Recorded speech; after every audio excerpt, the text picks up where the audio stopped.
بابن، ایک اور باب ہے، اذا لم یکن الاسلام، اذا جب، لم نہیں، یکن ہے، الاسلام اسلام، علی اوپر، الحقیقتی حقیقی معنی میں، یعنی کبھی اسلام سے اس کے حقیقی معنی مراد نہیں ہوتے، وکانا اور ہے، علی الاستسلامی یعنی تابعداری پر، استسلام ظاہری تابعداری، اب الخوف یا خوف کی وجہ سے، من القتل قتل کے، لقولہ تعالی اللہ تعالی کے اس قول کے مطابق، قالت الاعراب کہتے ہیں اعرابی گنوار عرب، آمنا کہ ہم ایمان لائے، قل کہہ دیجئے، لم تؤمنوا نہیں تم ایمان لائے، ولیکن لیکن، قولوا کہو، اسلمنا ہم اسلام لائے، فَإِذَا كَانَ پھر جب ہو، علی الحقیقتی اوپر حقیقت کے یعنی حقیقی معنی میں، فہوا تو وہ، علی قولہ اس قول کے مطابق ہے، جل ذکرہ، ان الدین بے شک دین، عند اللہ اللہ کے نزدیک، الاسلام اسلام ہے۔ تھوڑی سی اس بات کو سمجھنے کی ضرورت ہے کہ کبھی کبھی لفظ اسلام جب استعمال کیا جاتا ہے تو اس سے مراد اصطلاحی معنی نہیں ہوتے، بلکہ اس کے ظاہری معنی ہوتے ہیں۔ اور اس کے لیے دلیل کیا پیش کی گئی کہ یہ عرب بدو کہتے ہیں کہ ہم ایمان لائے، کلم تؤمنو کہو کہ تم ایمان نہیں لائے، قولوا اسلمنا بس کہو کہ ہم اسلام لائے، یعنی ظاہری تابعداری ہم نے اختیار کی خوف کی وجہ سے، قتل ہونے کی وجہ سے۔ اور پھر اس کی حقیقی معنی کیا ہے؟ قرآن پاک میں اسلام اصطلاحی معنی میں کہاں استعمال ہوا ہے؟ اس آیت میں، ان الدین عند اللہ الاسلام، کہ دین اللہ کے نزدیک اسلام ہی ہے۔ یعنی غرض کیا ہے اس بات کی کہ اسلام کبھی تو اپنے لغوی معنوں میں، ڈکشنری میننگ میں استعمال ہوتا ہے، اور اس آیت میں لفظ اسلام، قولوا اسلمنا جو ہے، یہ لغوی معنی میں ہی ہے، لیکن اسلام کے حقیقی اور شرعی معنی وہی ہیں جو پیچھے گزر چکے ہیں، جو ایمان کے ہیں۔ آپ نے دیکھا ہوگا کہ بعض اوقات لفظ ایمان اور اسلام الگ الگ استعمال ہوتا ہے، جیسے کہ آگے ہوگا میں اس کی وضاحت وہیں پر کروں گی۔ بعض اوقات قرآن پاک میں وہ لغوی معنوں میں استعمال ہوتا ہے، بعض اوقات اصطلاحی معنوں میں استعمال ہوتا ہے، اس لیے قرآن پاک کو اور حدیث کو سمجھنے کے لیے اس فرق کا جاننا ضروری ہے۔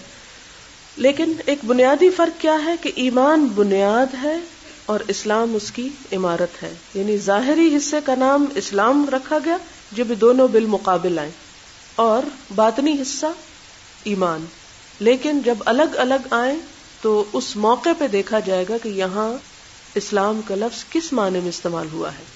اسلام حدثنا ابو الیمان قال اخبرنا شعیب عن الزہری قال اخبرنی عامر بن سعد بن ابی وقاص عن سعد رضی اللہ عنہ ان رسول اللہ صلی اللہ علیہ وسلم اعطى رہتا وسعد جالس، کہ رسول اللہ صلی اللہ علیہ وسلم نے عطا کیا یعنی دیا، کیا دیا؟ رہتن ایک گروہ کو، کیا دیا؟ مال دیا، یعنی آپ صلی اللہ علیہ وسلم نے ایک مرتبہ ایک گروہ کو کچھ مال دیا، وسعد جالس اور سعد بن ابی وقاص جو تھے وہ بیٹھے ہوئے تھے، فترک رسول اللہ صلی اللہ علیہ وسلم تو چھوڑ دیا رسول اللہ صلی اللہ علیہ وسلم نے، رجلن ایک شخص کو، یعنی سب کو مال دیا، اس کو نہ دیا، چھوڑ دیا، اور اس کا نام تھا جعیل بن سراقہ۔ ہوا اعجبہم الی، وہ اعجبہم ان سب سے زیادہ پسندیدہ تھا، الی مجھ کو، کس کو؟ سعد کو۔ سعد کو ایک شخص جو بہت پسند تھا، آپ صلی اللہ علیہ وسلم نے اس کو مال نہ دیا جبکہ اوروں کو دے دیا۔ فقلت تو میں نے کہا، یعنی ان کے دل میں کھٹک پیدا ہوئی، تو کہتے ہیں میں نے کہا یا رسول اللہ، اے اللہ کے رسول صلی اللہ علیہ وسلم، ما لکا کیا ہے آپ کو، ان فلان ان فلاں کے بارے میں، یعنی آپ نے اس کو چھوڑ دیا، اس کے بارے میں آپ کی کیا رائے ہے، کیا خیال ہے، آپ نے اس کے ساتھ ایسا معاملہ کیوں کیا؟ فواللہ پس قسم اللہ کی، انی بے شک میں، لأراہ میں دیکھتا ہوں اس کو، سمجھتا ہوں اس کو، مؤمنن مومن، یعنی مجھے تو وہ بھی ایمان والا لگتا ہے، آپ نے اس کو کیوں نہیں دیا؟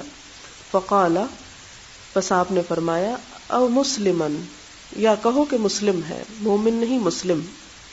فسکت قلیلا، تو میں چپ ہو گیا تھوڑی دیر. ثم غلبنی، پھر غالب آ گیا مجھ پر، ما اعلم منہ، جو میں جانتا تھا اس کے بارے میں، یعنی وہ جو اس کی پسندیدگی تھی اس کی وجہ سے جو میں اس کے بارے میں جانتا تھا پھر مجھے کھٹک شروع ہو گئی. فعدت لمقالتی، تو میں نے پھر اپنی بات دہرائی.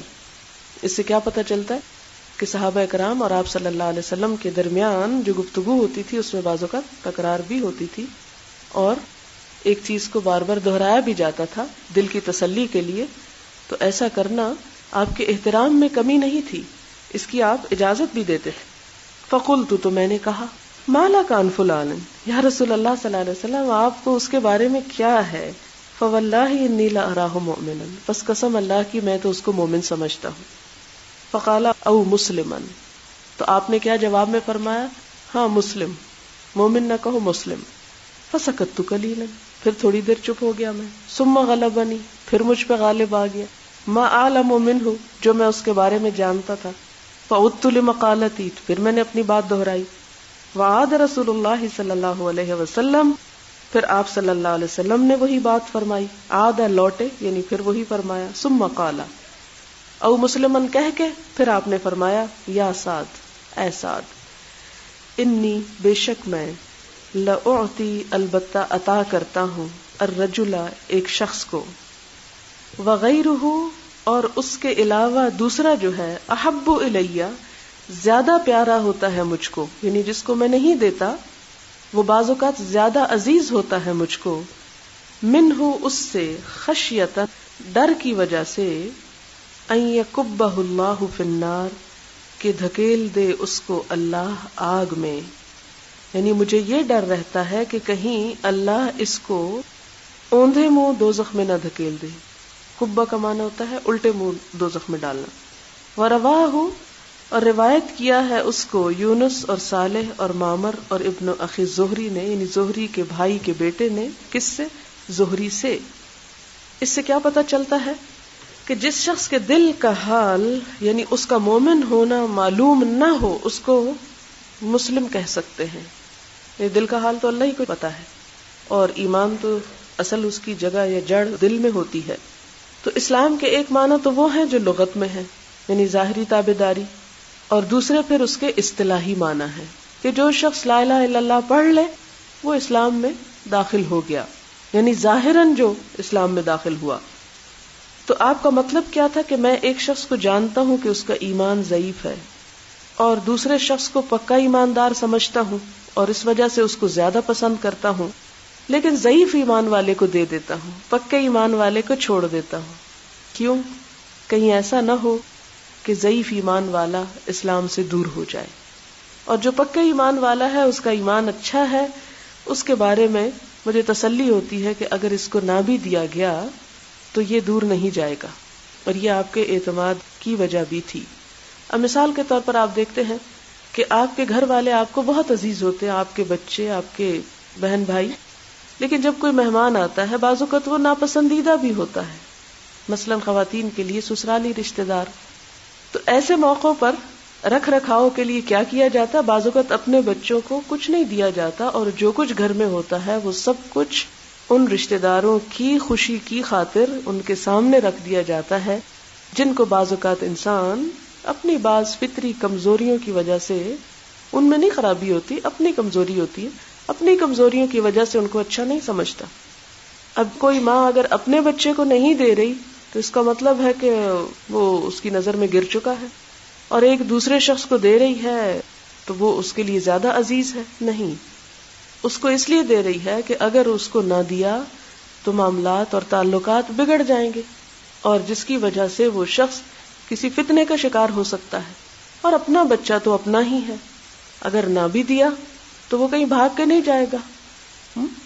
اور اسی طرح جیسے وہ ہمارے ہاں بعض اوقات بہو کو کچھ سنانا ہوتا ہے تو بیٹی کو کوسنے دیے جاتے ہیں، تو یہ چیز بھی اسی میں شامل ہے کہ بیٹی کو ڈانٹ بھی لیا تو بیٹی کا رشتہ تو نہیں کٹ سکتا، وہ تو اپنی ہی رہے گی، لیکن اگر بہو کو ڈانٹ دیا تو ہو سکتا ہے گھر چھوڑ کے چلی جائے.